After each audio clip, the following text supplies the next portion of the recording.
Hello, my name is Ines and I'm an English teacher. Malam ini mau iseng bahas tentang ASEP.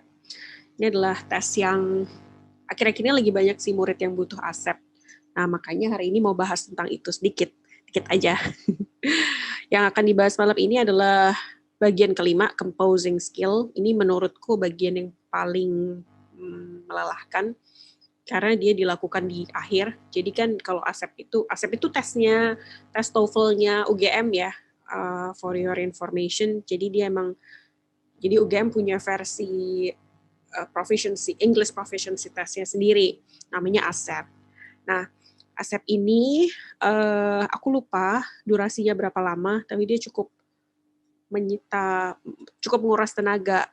Apalagi kan dia ada 5 section. Nah, yang malam ini mau aku bahas adalah yang bagian kelima, yang bagian composing skill. Kenapa dibahas yang itu? Karena pengen dibahas yang itu. Oke. Aku mau share screen. Jadi begini. Bagian kelima dari ASEP, namanya composing skill, itu terdiri dari 5 bagian. Jadi bagian kelima terdiri dari 5 bagian. Composing skill itu intinya adalah gimana sih si test taker ini menyusun paragraf, atau intinya bikin satu paragraf yang oke. Kalau bikin kalimat juga bikin kalimat yang oke. Intinya gitu, caranya dia compose sesuatu. Nah, dari 5 bagian itu, di bagian composing skill itu, bagian yang pertama adalah paraphrasing. Intinya kalau paraphrasing itu kalau kita menyampaikan satu ide, tapi dengan cara yang berbeda atau dengan kalimat yang berbeda, gitu. Itu penting banget untuk akademik, untuk nulis atau ya intinya untuk akademik. Di dunia akademik itu penting banget karena kita kan nggak bisa copy gitu aja. Makanya composing skill dan paraphrasing ini diteskan, diujikan. Nah, ini bagiannya kayak gini. Jadi intinya adalah paraphrase itu menyatakan ide yang sama tapi di kalimat yang berbeda. Makanya di sini closest in meaning gitu. Nanti bentuknya akan seperti ini.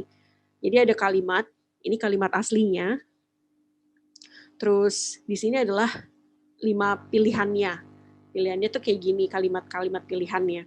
Nah, tugas kita mencari tuh kalimat mana dari A, B, C, D, E ini yang artinya sama persis sama kalimat ini, kalimat yang asli. Coba dilihat dulu.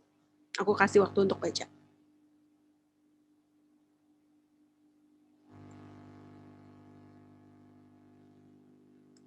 Oke, karena bagian kelima itu udah capek banget, udah ngerjain listening, vocabulary, grammar, sama reading, bagian kelima otomatis akan sangat challenging, karena udah nggak ada tenaga biasanya.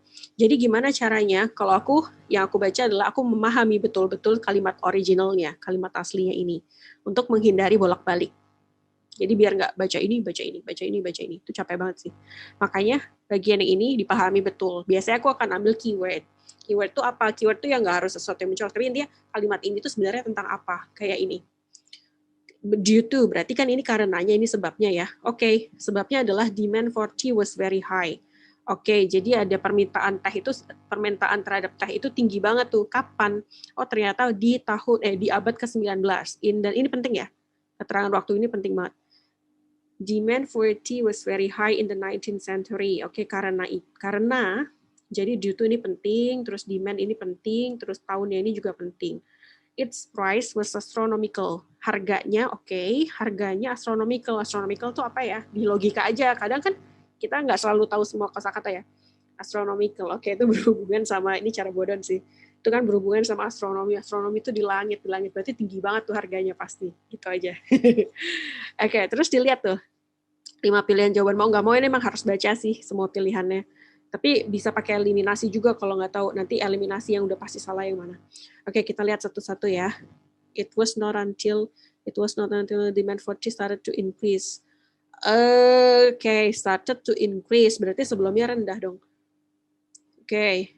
Nah, cek nanti dulu deh. Terus the demand for tea was so high in the 19th century that its price was enormous. Enormous ini sama dengan tinggi juga nih.